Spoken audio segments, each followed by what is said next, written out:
Good evening, sir. My name is Shato Grace S. Navarro, and at this moment, I'm going to explain on how I answer each problem with their complete solution, step by step, including their formulas to use on each problem. So the first given problem is we have here the y equals x squared plus 1 over x squared minus 1. So first, na atong buhaton is we're going to identify what formula ang atong gamiton ani nga problem. So, ang akong gigamit ani na problem is ang quotient rule.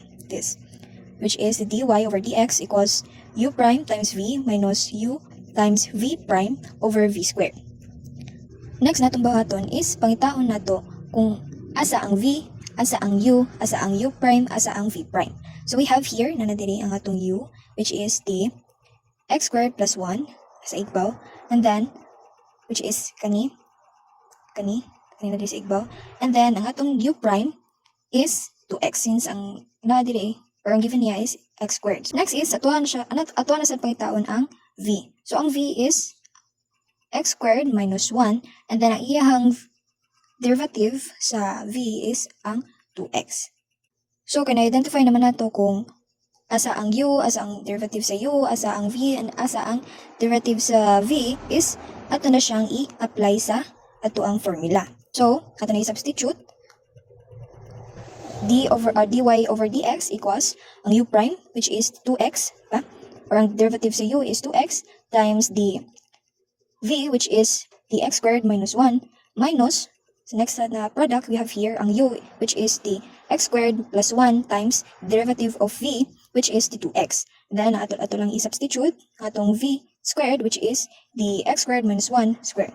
After na is, we're going to expand the numerator. So, ato sa unahon ang first product, which is ang kaning 2x times x squared minus 1. So, magresulta og 2x cubed minus 2x.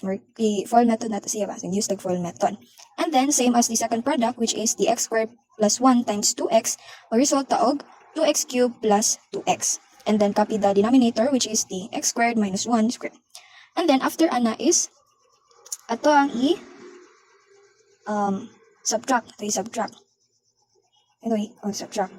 So, magresulta og 2x cubed minus 2x minus 2x cubed, and then copy the denominator, which is the x squared minus 1 squared.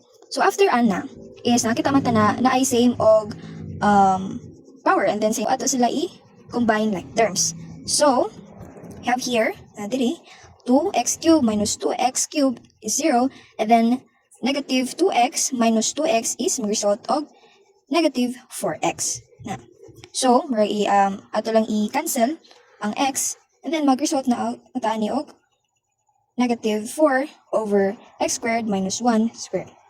So, na tayo answer sa problem number 1. Now, let's proceed to the number 2. So, we have here the problem y equals v squared plus 3 plus v squared minus v plus 1. So, same gyapon sa uban niya. First is pangitaon na ato i-identify kung sa na formula ang atong gamiton. So, ang formula nga akong gigamit ani is ang product rule, which is the dy over dx equals u prime times v plus u times v prime. Okay. So, same sa uban nga solution, same natural gyapon ang flow nga pangitaon na to ang u, ang derivative sa u, ang v, and ang derivative sa v. So, we have here, ang u na to is, kani siya ang u, kani siya ang v. So, ang atong u is v squared plus 3, and then ang derivative niya is 2v. And then sa u is we have here, v squared minus v plus 1, muna siya ang v. And then ang derivative sa v is 2v minus 1. Naman siya minus 1 kay, naman siya. Naman siya daan nga 1, or invisible na siya, or na siya. Next is, ato na siyang i-substitute sa atong product. So, we have here, ang atong formula, dy over dx equals u prime times v plus u times v prime. So, i-substitute, atong u prime is 2v times dv, which is the v squared minus v plus 1, plus du, which is the v squared plus 3, and the derivative of v is the 2v minus 1. So, next natong buhaton is ato siyang magamit ang FOIL method para ma-expand ato siya i-expand. So, sa first product, ang kani, siyang first product is resulta og 2x cubed minus 2 2v squared plus 2v. So, kaya ito siya gi-full method. Like, the second product, which is the v squared plus 3 times the 2v minus 1. Ano siya ang derivative si v. So, resulta og 2v cube minus v squared plus 6v minus 3. So, after ana, ato na siyang i-combine like terms. We have here 2x cubed, and this because we have here 2x cubed and then 2x cubed. So, mag-result ni siya og 4x cubed. And then we have here 2v squared, and then because is v squared. So, ato siya i-combine. So, result og 3v squared. And then, dili sa kani 2v, ato na siyang i-combine sa 6v, kasi man sila o variable. So, mag-result siya og 8v, and then copy the negative 3 dili. So, mag-result ito og here, dy over dx equals 4x cubed minus 3x squared plus 8v minus 3. Okay, so let's solve the number 3. Have here y equals x squared cosine times 3x. So, first is, let's identify what formula nga ito gamiton. So, ang formula na kong gigamit diri is product rule, which is dy over dx equals u, or the derivative of u, or u prime, times v, plus u times v prime. Okay. Aside from that is, gamit po sa taog chain rule. So, di ba kay sa trigo is, ang derivative ko sa cosine is negative sign. Negative sign u times u prime. So, mana siya. So, next is, let's identify kung asa ang u, asa ang v. So, ano lang ni, ikon sa hunan ang kaniyang x squared is muna siya ang u, and then ang kaning, kani siya is v, or ang kaning cosine is v. Cosine dx siya ang v. So, nata diri, same as sa previous nga mga problem, na u is x squared, and then ang iyahang derivative of u is 2x. And then sa v is, we have the v, which is the cosine 3x, and then ang derivative sa cosine is negative sine 3x, and then ang u, which is the u prime, o the v prime, which is the 3, or kung na natin siya i-appeal na. So, ato siya i-arrange. So, result siya og negative 3 sine times 3x. Okay. So, kung na-identify naman nato kung unsa na asa ang u, asa ang v, and the formula nga atong gamiton is ato na siyang i-substitute. So, we have here atong formula, which is dy over dx equals u prime times v plus u times v prime. So, ato siyang i-substitute. We have here 2x, which is the derivative of x squared, and then times the cosine 3x. Ano siya ang v plus the x squared, which is the u, and then ang derivative sa v is ang negative 3 sine times 3x. Since ang kani, alam na siya kuan kanang ma-times or ma-multiply, kay kuan naman siya, tarong naman siya. So, ang kanina lang. Since na may sa many variable na nasa gawas 3x, kaya di ba man siya arrange, ang kanina sa pikas is arrange naman siya. So, kanina lang ato ang i-multiply. Ang kaning 3, negative 3 is, ato na siyang i-multiply sa x squared na. So, mag-result na siya og negative 3x squared. Ano siya. So, natay answer. So, dy over dx equals 2x cosine times 3x minus or the negative 3x squared sine 3x. So in number 4, we have here given, which is v equals cosine angle and cotangent angle.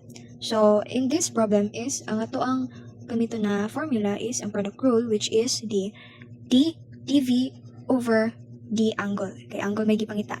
So the f prime angle times the g angle plus f angle times g prime angle. Okay, na siya. Next na buhaton na to is so kaya sa formula man nato diri kay f og g may giuse, so mo sa datong gamiton. So ato pangitaon ang f, ang derivative sa f, and derivative sa g. Okay, here. So, di ba sa trigo kaya, na naman natin ang mga derivatives. Derivative sa sine, cosine, cosecant, cotangent, and such. So, ang derivative sa, diba, ito ang given. So, ang f, muna siya ang cosine angle, and then ang g is ang cotangent angle. So, ato pangitaon ang derivative sa cosine o cotangent. So, di ba, kay ang derivative man sa cosine is negative sine. So, muna siya ang ato f. And then, ang derivative sa cotangent is negative cosecant squared angle. So, muna siya. So, after na ito pag-identify sa mga derivative sa f of g is, ato na siyang substitute using our formula. So, we have here, ato formula again, is we have the dv over d angle equals f, derivative of f angle times the g plus f times derivative of g. Okay. So, ato ang derivative of f is we have here negative sine angle, and then cotangent g, cotangent angle na siya ang g, ang value. And then, value sa f is cosine angle, and then times the derivative of g, which is the negative cosecant squared angle. So, ito na siyang kapihon, and then, mas answer. We have the final answer, dv over d angle equals negative sine angle, cotangent angle minus cosine angle, cosecant angle. Number 5, we have here y equals square root of arcsine x. So, ang kanina problem is, ang pwede natong gamito na formula is ang chain rule. So, first, atong unang buhaton is, ang kaning square root niya, ato ni siya i-transpose. Ato siya moong exponent. So, mahimo ni siya arcsine x raised to the power of 1/2. Kaya ang value sa square root is 1/2. And then, ang kaning arcsine x raised to the power of 1/2 is pangitaon na to ang iyahang derivative. So, di ba, kay ang chain rule is, na siya inner and outer function. So, atong unang i-derive is ang outer function, which is ang arcsine x raised to the power of 1/2. So, mahimo na siyang 1/2 arcsine x raised to the power of negative 1/2. Pwede sa siya mahimong 1/2 square root of arcsine x. But ato na siya gibuhatin ana para mas clear siya. And then, kay na derive naman nato ang outer function, ang next nato na buhaton is pangitaon nato ang derivative sa inner function, which is ang arcsine x. So, ang derivative sa arcsine x is 1 over square root of 1 minus x squared. Okay. So, next na itong buhaton, kay na-derive naman na to ang inner and outer function, ato na i-apply yun ang chain rule. So, diba, chain rule says, total derivative equals outside derivative, which is the 1/2 arcsine x raised to the power of negative 1/2 times the derivative, or the inside derivative, which is the arcsine x. So, ang derivative niya is 1 over square root of 1 minus x squared. So, ang answer ana niya is y prime equals 1 over 2 raised to the power of arcsine x, and then the derivative of arcsine x is 1 over square root of 1 minus x squared. So, okay, pwede po siya ma-simplify. So, ato siya i-simplify. So, ang answer ana niya is, so di ba kay matimes man na to ang 1 times 1. So, 1 na lang siya diri sa igbaw, and then copy the denominators of the first of the outer and the inner derivative, which is 2 square root of arcsine x square root of 1 minus x squared. So, muna siya ang atong final answer. Y prime equals 1 over 2 square root of arcsine x times square root of square root of 1 minus x squared. Okay, so number 6, we have here y equals x cubed times 3 ln x minus 1. So, ang formula na gamitin natin dito is ang product rule, which is dy over dx equals u prime times v plus u times v prime. So, ato ang u area is x cubed, then ang derivative sa x cubed is 3x squared. So, muna na mo siyang squared instead of cube, kay i-minus naman na nato siya og 1. Naman na siya sa power rule.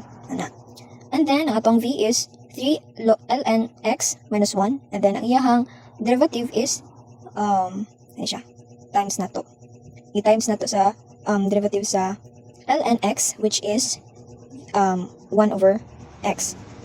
So after nato pag-identify kung asa ang u, asa ang v, and then their derivatives is ato nang i-substitute ang given sa ato ang formula. Using our formula, which is dy over dx equals u prime na to is we have 3x squared, and then times the v, which is the 3 ln x minus 1 plus du, which is the x cubed, times the v prime, which is the 3 over x. So after analyze, we're going to expand. So magamit ang full method. So mag-result ta og 6x squared ln x minus 2x plus 3x. And then after analyze, we're going to combine like terms. So take ko an we have here negative 2x plus 3x. So mag-result siya og x. So ato final answer is we have dy over dx equals 6x squared ln x plus x. Number 7. So we have here problem y equals x squared ln x siya. So formula na ko gamit is ang product rule gihapon, which is dy over dx equals u prime times v plus u times v prime. So marag gihapon atong pangitaon kung asa ang u, asa ang v, asa ang derivative sa u, asa ang derivative sa v. So ang u nato diri is we have here dx squared. So automatic na ang derivative is 2x. And then atong v is ln x, and then ang iyang derivative is 1 over x. Kaya kuha na siya ng natural na derivative sa log na. So ato i-substitute sa ato formula. So we have here dy over dx equals ang ato ang u prime. The u prime is 2x times the v, which is the ln x, plus the u, which is the x squared, and then the derivative of v is the 1 over x. So ato siya i-simplify ang x squared times 1 over x. So mag-result siya og x. So answer na ta og, so natin answer nga dy over dx equals 2x ln x plus x. So man siya. Okay, so number 8, the last number is we have here x equals e raised to the power of negative cosine to t. So sama na to. So ang formula na gamitan nato diri is dx over dt because ang iyahang variable is t. So equals e raised to the power of u times du over dx. Okay. So palitan sa nato ang u and the derivative of u. So ang u nato diri is negative cosine to t. So man siya atong gibutang diri so ato siya gi-substitute sa ato ang formula na igamit.